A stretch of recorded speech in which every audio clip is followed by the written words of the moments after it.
How's it going, guys? This is Ryo Murata, photographer based in Tokyo. So Cosina Voigtlander Nocton 35mm F1.2. This is, how should I say it, one of the most anticipated videos that my friend in Japan wanted me to make. And you guys probably know, if you've seen the Zhongyi Mitakon video, I unfortunately sold the Zhongyi Mitakon 35mm F0.95 Speedmaster Mark II for the Voigtlander's 35mm Nocton F1.2 lens. And there has been this famous saying that camera and lens is basically a tool in achieving your goals, nothing more, nothing less. And over the course of the years, I'm trying to sort of shift my gear camera system from heavier setup to a lighter system, because when I travel with a medium format camera, I always have to bring digital, and it gets really bulky and big. And I was trying to sort of shift away towards the lighter setup, and you guys probably know there is this trade-off in terms of prime lenses, that the faster the lens, so f0.95, f1.0, the lens itself gets considerably heavy.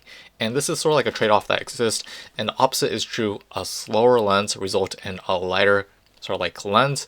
And a great example is Fujifilm's Fujicron lens. F2 lenses are extremely small, compact, and also Sigma's I series, made for Sigma mount, and also the E mount for Sony, is considerably small in terms of footprint. And there has been that trade-off going on. But the Voigtlander 35mm f1.2, I do not know for the X mount, is kind of ruins that equation because it is small, it's tiny. And when I first saw it, I was like, you got to be kidding me, because it is so tiny that it fits in my palm of my hand. And also, it is, in terms of size, similar in terms of size of the Fujicron's F2 series, the 23mm F2 that I currently use to shoot my video. The footprint is really similar in terms of size. Brief it up, Voigtlander is actually my first time talking about this in my channel, so basic knowledge for you guys. They were, I guess, founded 200-300 years ago in Austria, if I'm right. And back then they made a lot of notable lenses, and I guess one of their famous one is the Pelvezza lens, which was mainstream in the portrait business, if I'm right. Lomography actually made sort of a replica of that and currently is selling it. And because you guys probably know the optical formulas and the optics that were painted in a long time ago expired, lots of third-party companies can actually recreate that. And Voigtlander's lens business, if I'm right, were at its prime around in 1950s. 1970s, they started to go downhill, and they sort of were sold to Rollei, if I'm right, but they went bankrupt, and they were sold to actually Cosina of Japan in 1999, if I'm right. And during the course of being sort of purchased from Cosina Group, the Cosina is famous for making the optical glass, and they basically rebranded their sort of products under the Voigtlander sort of naming, and they made a lot of sort of or recreated the famous lens. And it's similar to Zeiss, if I'm right, that they have a specific name for their lens lineup. And I forgot to mention that the Voigtlander series, this one, the 35mm f1.2, has the name of Nacht. Nacht means, in German, it means night. And if I'm right, Voigtlander names their lenses Nacht if it's faster than f1.5, meaning that it performs extremely well in low light situations, low light conditions, especially outside, and also indoors in the location that I'm going to be shooting. So as for location, I actually brought this lens to the famous Toyosu's DMM Planets. Japanese people call it DMM Planets. You guys call it Team Lab. Famous for projection mapping and giving you the experience of feeling the natural colors, light, and also feeling in terms of senses, of the five senses, if I'm right.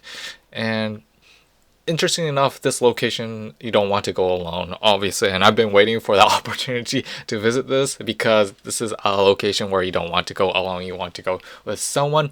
But my friends were in Japan were occupied most of the time. But my Canadian friend, actually, Tej, wanted to go there, so I actually brought him to Toyosu to experience that sort of like exquisite sort of like vibe.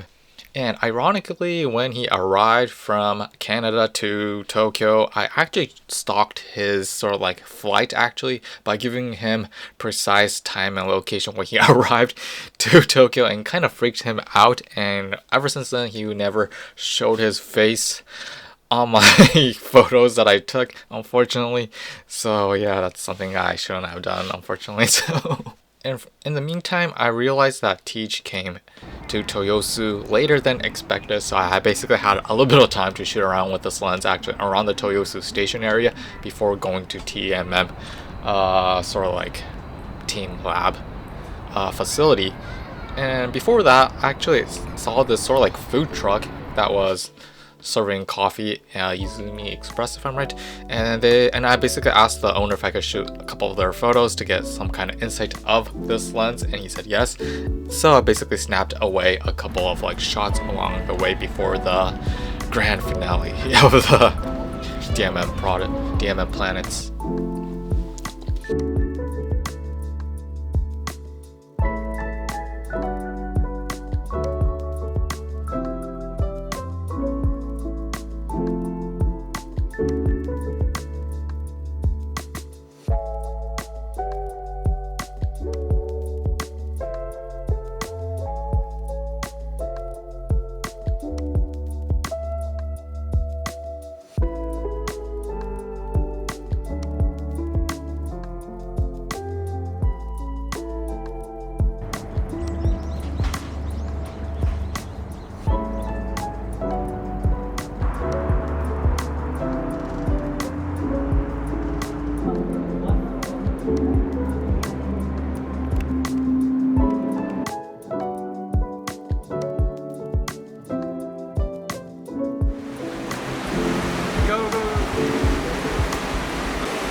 Water again. What? What's...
The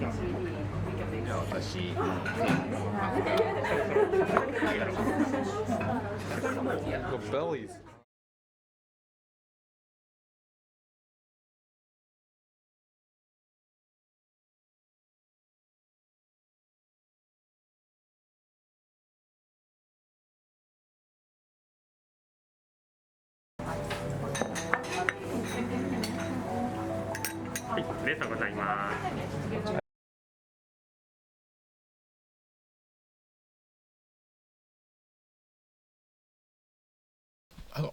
My initial reaction to this lens is that wide open f1.2, it is super soft and dreamy like, and a lot of people might like it or not like it. I typically think it's too dreamy in my opinion. It's really unsharp, and it's actually hard to nail focus around that f0.9, and that's actually one of the reasons why I sold the f0.9 lens. Is it's actually hard to nail focus at f0.95, and also f1.2 still, that is really hard to nail focus. But so I basically did not shoot much at f1.2, and this lens probably would be better shot around at f2 to 4 maybe, because it gives a better overall rendition in terms of colors, contrast, and also sharpness. So yeah. Okay, so obviously I would not call this as a review, overview type of video, because this opportunity came spontaneously again. So it's I'm still reading the first page of a book actually. I'm still grazing the surface of using a Voigtlander lens, and I never used a Voigtlander lens in my life, unfortunately. So I have nothing to compare. But from looking at the videos and looking at the images, you guys can get some kind of gist of what this lens has, what kind of characteristics it has, what kind of rendition it has. And obviously compared to a modern lens, such as Fujifilm's modern lens would be 33mm F1.4, 16mm F1.4, was it 1.8? I forgot. But the modern lenses, it is the complete opposite. It's not sharp throughout the range. It is really soft, and it has this not weird, but has this nostalgic feel that imitates that film-like look. And you can achieve that in two ways, either in post-process or from swapping lenses that have a softer rendition. And I guess Voigtlander actually did a great job doing that.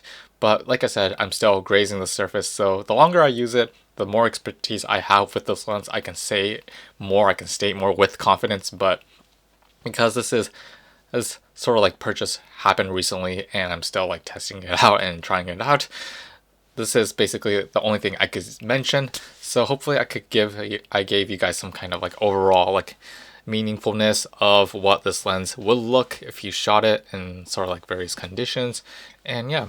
And I also shot this lens at a cat cafe in Shibuya actually, and I actually like the overall outer focus areas that you would call the bokeh and stuff like that, because it's much more pleasing to the eyes, the natural fallout of the colors, and also the the focus point. So that's actually one of the great things that I started to notice with this lens. And unlike the modern lenses that Fujifilm creates nowadays, 33mm f1.4 was it, with linear motors, and it's not like those types of lens where it's super sharp throughout the center of the image and also the outer part of the image. This lens is similar to an oil lens. In a typical oil lens, the center is sharp, rather sharp, but that when it goes around on the outer part of the image, it becomes softer. You get vignetting and stuff like that. So it has some kind of characteristics similar to that. So that's actually one of the great things about Voigtlander lenses after using this one in particular. And obviously I did not shoot that much in super dark environments, so that's something I would want to try if I have the opportunity. So yeah, that's basically my overall take on the Voigtlander 35mm f1.2. Hopefully this video is not too long, but if you have any questions, if you have any inquiries, I'm happy to reply. And yeah, we will see you next time. Peace out.